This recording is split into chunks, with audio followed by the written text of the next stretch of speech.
Well, that's the first thing. I don't like the looks of that. There's a plug laying there unplugged.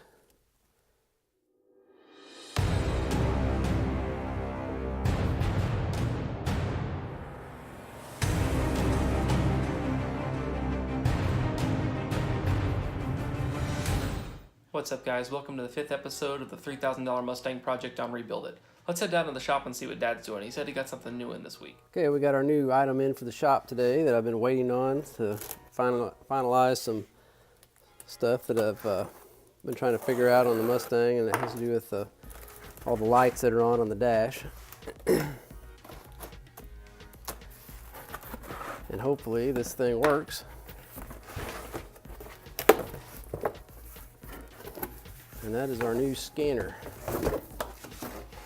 Altel scanner that will connect to the car and tell us what all the error codes are, and hopefully tell us how to fix them. So I'll turn you back on whenever we get it hooked up and see if it works.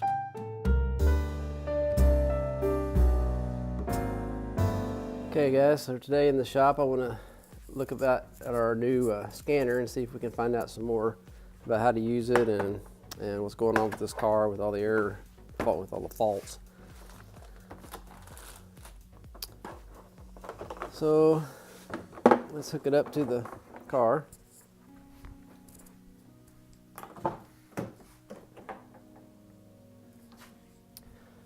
And in order to do that, we have to, let me get a flashlight to show you guys.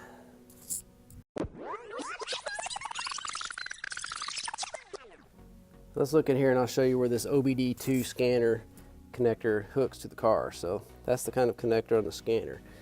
And on this Mustang, right there is where you hook it up. So we'll just take the in, and that little hole on it goes to the back side.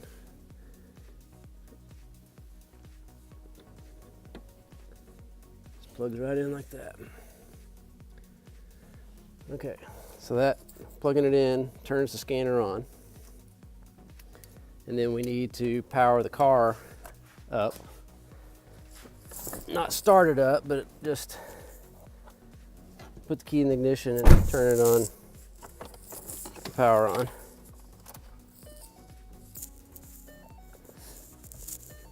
And hopefully this will show up on the screen. Okay, so we're gonna go to scan. And this is a USA car. And it is a Ford.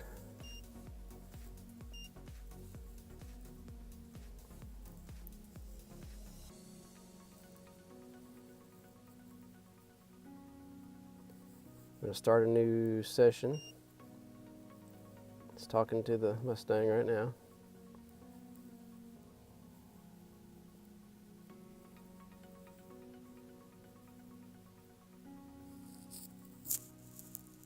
And this went on for 13.5 minutes. Mark never thought he'd see the light of day again. He thought back on his life and the lives of the people he loved. He thought how he should have cut this part of the video so people wouldn't have to sit here and stare at this blank screen for what would seem like an eternity. He thought, yes, this is a Mustang 3.7 liter manual shift gasoline. And then it gives the VIN there. So we're going to tell it to auto scan.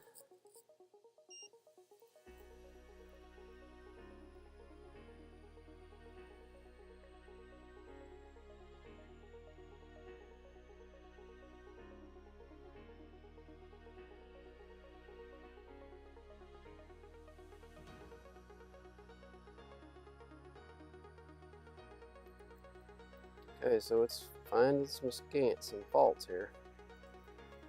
Alright, so it has found 3 faults in the instrument panel control module. None in the occupant classification system module. None in the powertrain module. 5 in the power steering control module. Which that explains why we have this service Advantrack and power steering fault. The power or the restraint control module, that would be like airbags, seat belts. There's one fault. None in the audio control module. 2 in the body control module.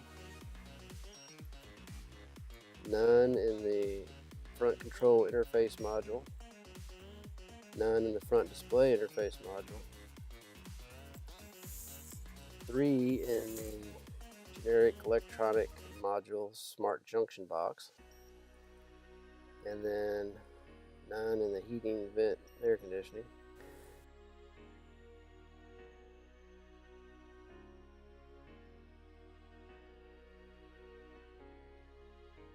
Alright, so what we're going to do is we're going to erase all of those codes, and then when it comes back on, it'll try to clear all those codes, and then it'll tell us which of those are real codes. After it clears it, if we still get it back, then we know that it's really a code.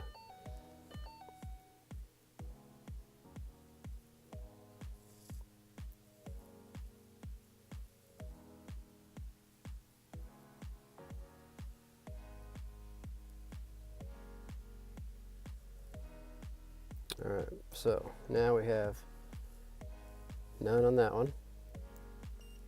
Let's go up. Okay, so we still have 1 on that restraint control module. We have 1 on the power steering control module.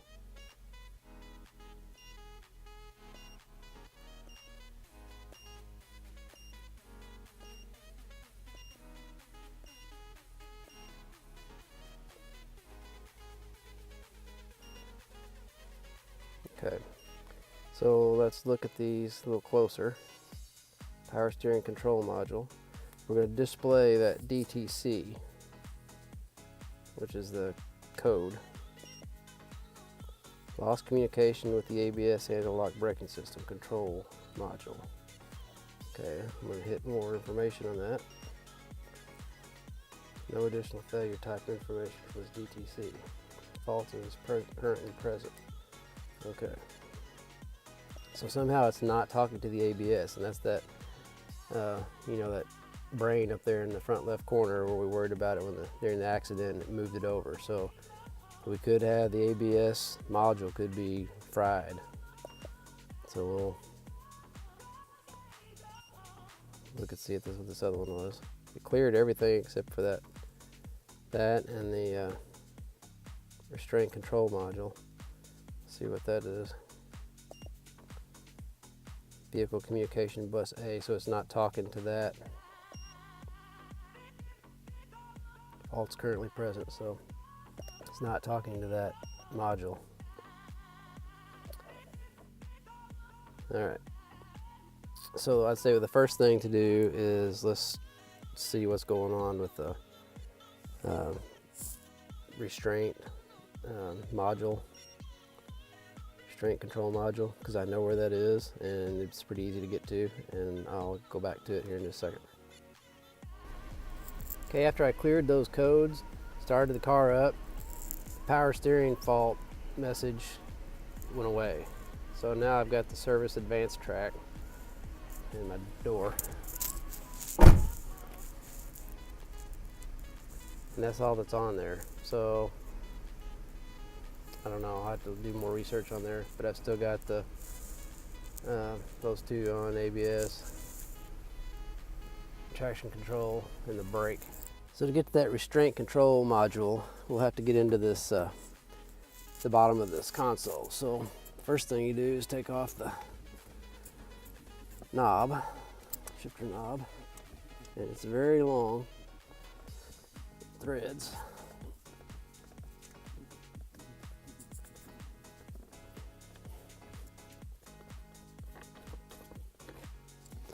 Okay, then we're going to open this little back compartment here, and we're going to pull up that, which releases it, and then there's a little plug back here that hooks up your traction control and all that. So we got that unplugged and taken off. Let's see what we've got in here. Okay, so let's see what we got. Well, that's the first thing. I don't like the looks of that. There's a plug laying there unplugged. Have no idea what that's to. Here, there is that restraint control module right there.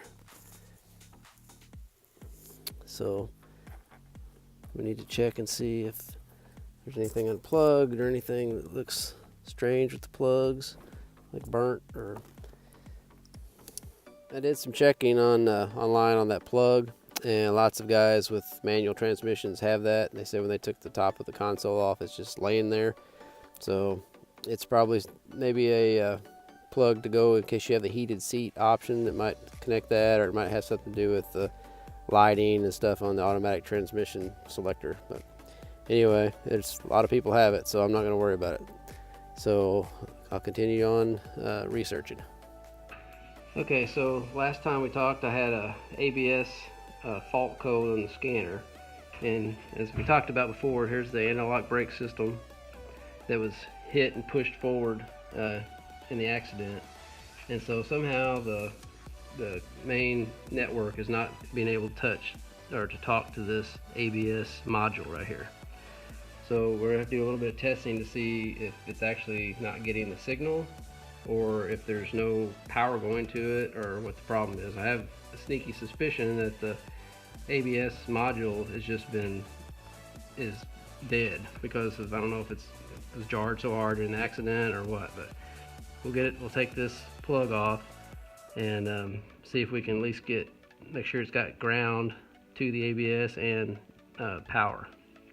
So I'm going to pull this up here,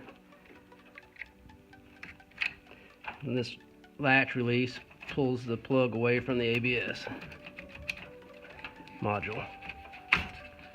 Okay, and so you can see all the different holes in that plug. So from what I've seen online, this right here is the should be the negative ground. So if I hook up a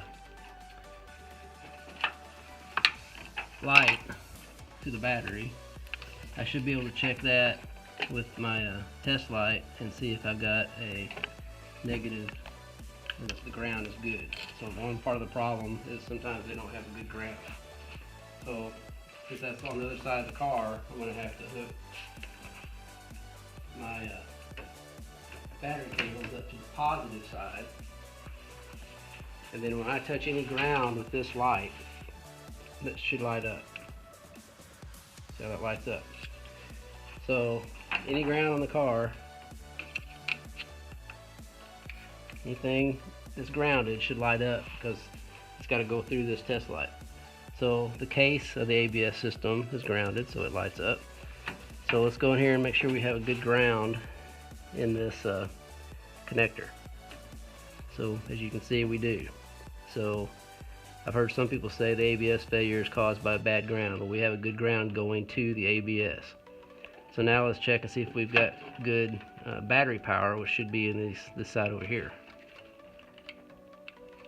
So I'm going to do is I'm going to reverse the polarity on the battery, change the cables over to the negative side, and then whatever I touch that's positive should light up the light. So I'll go over here to this. If I touch this, that's negative, so the light will not light up. We just proved that. So now if I touch in here, the light should light up if I've got good power. And it does. So we have good power into this plug. So that's not the issue. The ABS is getting the correct ground and power. So that's even more, makes it more of a possibility that the module is just bad. So we'll keep investigating some more. Thought we'd take a break for a minute from all those frustrated computer codes to reveal our fan chosen the decision to what to put on our fender for badging. So here's the one on there right now, but before I reveal what you guys chose, I'm going to get this one off. And the way I've always heard that you get these off is with fishing line. So I think there's adhesive back there, so I'm gonna try to run this through there.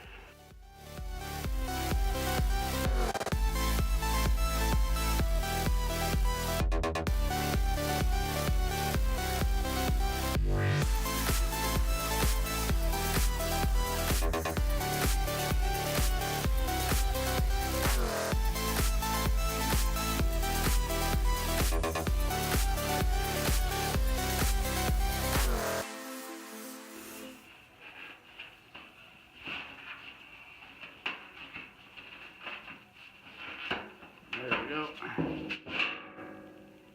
Voila.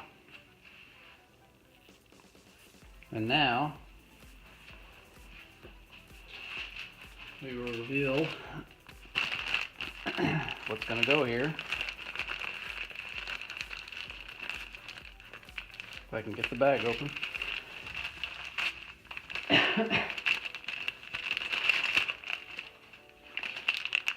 Ta-da!